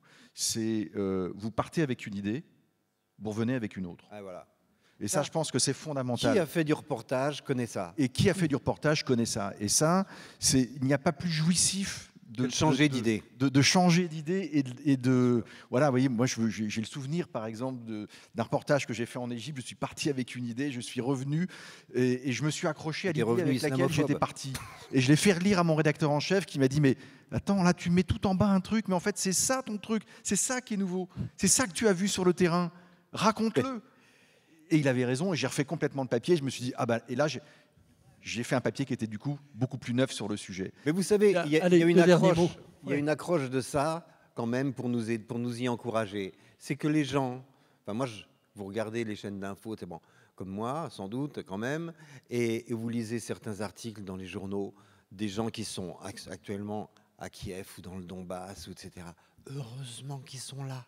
Heureusement qu'ils sont là. On a tellement besoin de ces journalistes. On avait oublié, on disait, mais où est passé Joseph Kessel? Où sont passés qu'on adore, enfin qu'on admire. Où est passé Albert Londres? Ils sont là, ils y sont en ce moment. Ce sont des gens formidables. Dans 20 ans, on en dira beaucoup de bien, mais ce sera trop tard. Il faut les lire maintenant.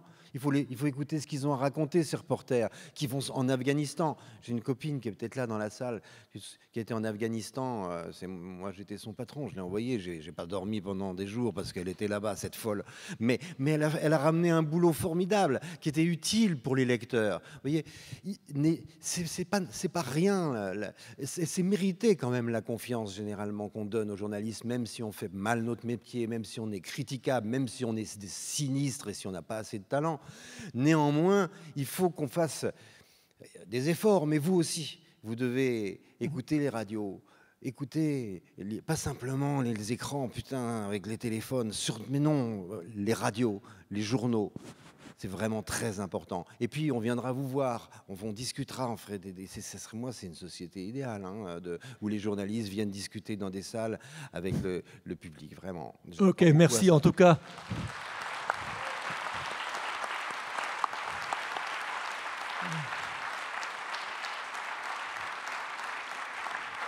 Merci à vous. Philippe Val l'a dit, ça serait formidable, mais ça a existé cet après-midi. Donc je vous invite, je remercie donc Philippe, Vincent, Christophe pour leur intervention.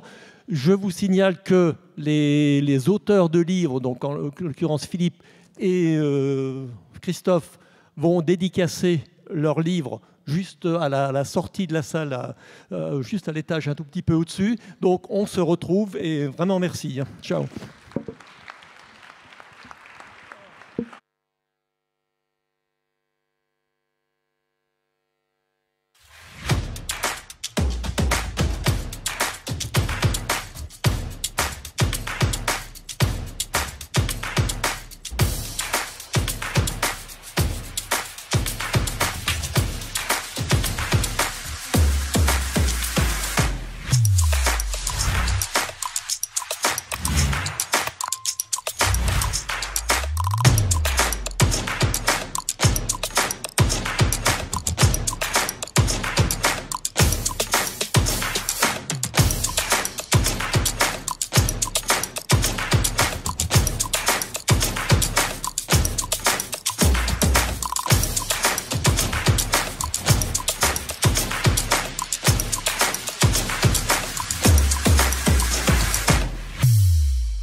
Polythéa.